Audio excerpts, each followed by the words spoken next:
तो आज था मेरा कॉलेज रिटर्न जाने का दिन। तो सुबह सुबह उठ के मैंने मेरे लिए फ़र्स्ट ब्रेकफास्ट बनाया। उसके बाद मैं खुद रेडी हो गई। ये था घर का एकदम बिगड़ा हुआ हाल और ये था मेरा आज का आउटफिट ऑफ द डे।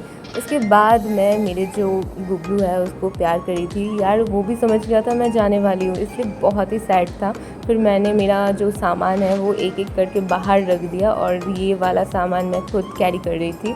बाहर टोटो आ गया था। तो उसके बाद मैंने घर को और मेरी मम्मी को किया बाय बाय। मेरी मम्मी भी बहुत सैड थी बिकॉज़ मैं चली जा रही हूँ। उसके बाद हम टोटो में अपना सामान एकदम अच्छे से रख दिए। पैर रखने की जगह नहीं थी, फिर भी मैं जैसे तैसे हो बैठ गई टोटो में। उसके बाद हम जा रहे थे स्टेशन की तरफ। स्टेशन यहाँ से लगभग 30 to 45 मिनट्स दूर था और ये स्टेशन था हिजली। एक तरफ मौसम बहुत सुहाना हो रहा था और एक तरफ टेंशन की बारिश हो रही थी, क्योंकि हम और हमारी किस्मत दोनों ही की तरह आज भी हम लेट कर चुके हैं। मतलब कहीं जाना हो और हम लेट ना करें, ऐसा हो नहीं सकता। इसलिए आज भी हम पूरे 40 मिनट्स लेट थे। बट वो लक की वजह से फिर से हमें एक मौका मिल गया, क्योंकि ट्रेन 1 घंटा लेट था और ये था आईआईटी का पीछे वाला, जहाँ पे ये पूरा का पूरा बिल्डिंग हॉस्टल है। और ये रहा मेन गेट आईआईटी खड़गपुर का। बहुत ही अच्छा था कैंपस बाय द वे। उसके बाद हम स्टेशन आ ही गए थे। ये रहा सामने स्टेशन और ये रहा टोटो वाला जो चला गया हमें छोड़ के। और हम फिर ये सामान स्टेशन के अंदर रखे। हमारे पास फिर भी 15 मिनट्स और टाइम थे, गाड़ी अब तक आई नहीं थी। फिर हमें ये सब कुछ लेके दूसरे प्लेटफॉर्म में जाना पड़ा और इसको जाने में एक लंबा वाला सीढ़ी हमें चढ़ना पड़ा। मेरे पापा का सामान ये था, बट मेरा सामान जो था ना वो एक ट्रॉली बैग था और एक कॉलेज बैग था। बट ये सामान उठाने में लगा कि मैं यहीं पे चक्कर खा के गिर जाऊंगी। जान जा रही थी मेरी, इतनी हालत ख़राब हो गई। फिर देखते देखते ट्रेन भी आ गया और ये रहा हमारा प्यारा तेजस राज, जिसका एक्सपीरियंस मुझे बिल्कुल भी अच्छा भी था और अच्छा नहीं भी था, मतलब ऐसा कॉम्बिनेशन में था। उसके बाद यहाँ से शुरू होती है मेरी पोपट वाली ज़िंदगी। मेरे लाइफ में तो कुछ अच्छा जैसे हो ही नहीं सकता। मतलब मैं कभी कभी सोचता हूँ कि इतना चीज़ें मेरे साथ होती क्यों है। मैं उठने गई, वहाँ पे मेरा ट्रॉली बैग नहीं उठा। फिर अंकल देख के हंसे और उसके बाद अंकल ने हेल्प की मेरी। हम उठ गए थे और ये रहा कुछ अंदर का व्यू। यहाँ पे हमें चादर दिए गए, एक पिलो दिया गया और एक उसका नाम नहीं याद आ रहा, मैं पिक्चर दे दूँगी, वो वाला चीज़ हमें दे दिया गया था। उसके बाद मैं बैठ गई और फिर एक अंकल आए ये स्नीकर्स बेचने के लिए। मैंने सोचा कि शायद फ्री में दे रहे होंगे, मैंने एक उठा लिया। अब उठा लिया तो फिर से रख नहीं सकते, इसलिए फिर से मुझे 60 रुपीज़ खर्च करने पड़े। उसके बाद सर फ्री में हमें एक ही चीज़ मिला, वो है पानी। फिर उसके बाद एक टीटी आया, हमारा दोनों का टिकट चेक किया। टिकट चेक करने के बाद देखते देखते ट्रेन भी स्टेशन को अलविदा कह के चला गया। तो ऐसे करके हमने हमारा ये सफ़र स्टार्ट किया। उसके साथ साथ जो अंदर का व्यू था ना, ट्रेन के अंदर कोई भी वैसे नहीं थे, सिर्फ 3-4 लोग ही थे ट्रेन के अंदर। बाहर का व्यू बहुत मस्त था। बारिश होने वाली होगी ऐसा लगा था मुझे, बट यहाँ पे खड़गपुर में नहीं हो रहा था, ये खड़गपुर का ही सीन था। और हम चलते गए। गाड़ी का स्पीड भी बहुत ज़्यादा था, 127 किलोमीटर था। और ये रही बाहर का नज़ारा देख के लग रहा था कि बारिश होने वाली होगी शायद, बट बारिश हुई नहीं। उसकी जगह पे और भी ज़्यादा धूप निकल गई। बाय द वे व्यू बहुत ही अच्छा था। मेरे पापा अभी भी सामान को ठीक करने में ही व्यस्त थे और देखते मेरी सोची हुई बात सही हो गई और बारिश होना स्टार्ट हो गया। बारिश बहुत ही अच्छा लग रहा था। फिर से धूप निकल गई और ये वाला मोमेंट ना एकदम मैस्मराइजिंग था। बहुत ही अच्छा वाला वेदर हो गया था, एकदम ना ठंडा ना गर्म, ऐसा वाला वेदर अच्छा लग रहा था बाहर का व्यू देखने में। बट अंदर तो बहुत ही ठंड थी। मेरे पापा सो गए थे। बाय द वे मेरे पापा के साइड वाली व्यू बहुत ही अच्छी थी, मेरे से भी ज़्यादा अच्छी थी पापा की वाली व्यू।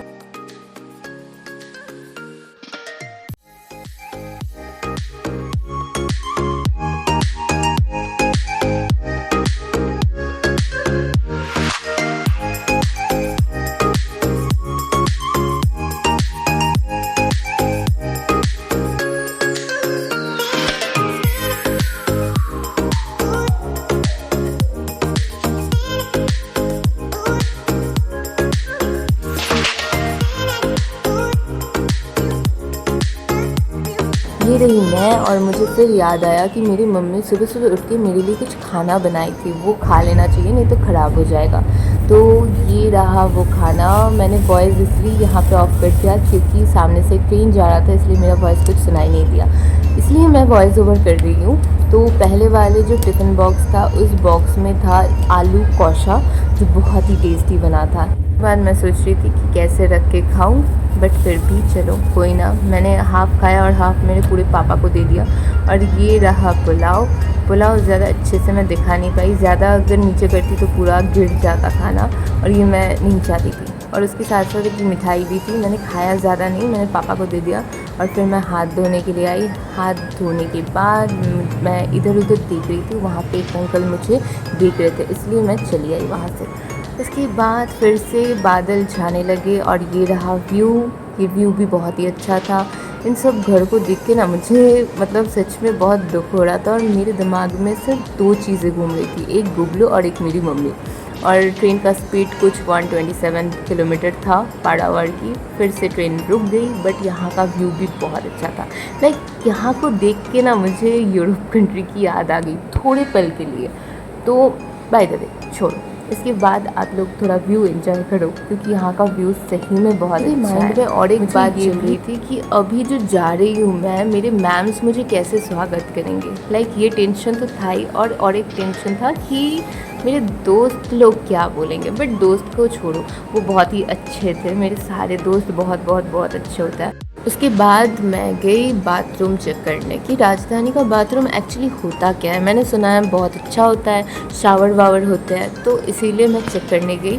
उसके बाद जब मैं अंदर गई तो मुझे ना लॉक लगाना नहीं आ रहा था। मैं सोच रही थी कैसे लॉक लगाऊं। फिर मेरे दिमाग को थोड़ा ठीक करने के बाद मुझे पता चला नहीं ऐसे लॉक लगाता, तो मैंने लॉक लगा लिया अच्छे से। उसके बाद ये रहा एक बड़ा सा मिरर। अच्छा था मिरर, बट कुछ वहाँ पे दाग धब्बे थे। ये रहा शावर, ये रहा यहाँ पे हैंड वॉश, सब कुछ थोड़ा थोड़ा अच्छा था, जैसा सुना था वैसा नहीं था। उसके बाद मैं रिटर्न अपने सीट पे आ गई, और ये रहा नदी। मैं जब जा रही थी भुवनेश्वर तब वहाँ पे थोड़े थोड़े नदी थे, मतलब पानी ज़्यादा नहीं था।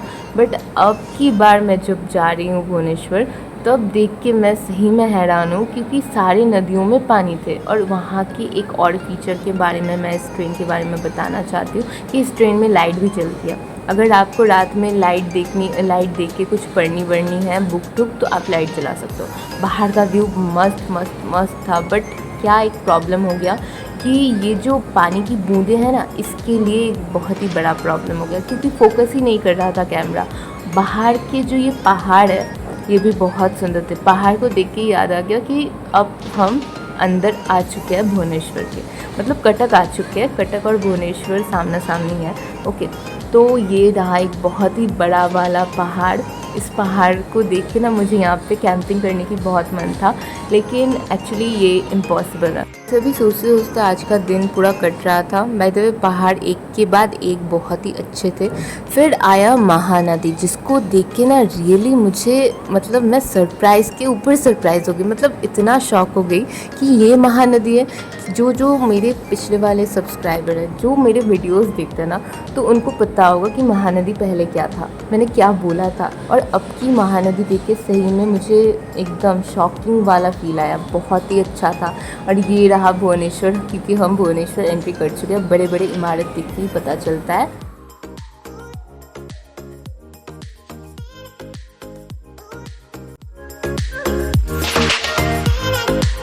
मैं अपने बाल थोड़ा सेट कर रही थी, बट मेरे साथ कुछ ना हो ऐसा हो सकता है क्या। उतरते उतरते ट्रेन से मेरे सर पे इतनी ज़ोर से एक धक्का लगा लोहे से, मतलब क्या ही बोलूँ, पूरा का पूरा सर मेरा घूम गया था वहीं पे। छोड़ो, फिर से मैं मेरी ट्रॉली बैग को उतार नहीं पाई, और यहाँ पे भी एक भैया ने मेरा हेल्प किया था ये मेरे ट्रॉली बैग उतारने में। तो उसके बाद मैं अच्छे से उतर गई ट्रेन से, एंड ट्रेन को कर दिया अलविदा। ये सब पर बहुत ही सुहाना था। इतनी दूर अगर वीडियो देख लिए हो तो सब्सक्राइब करके जाना, नेक्स्ट वीडियो के लिए वेट करना। Thanks for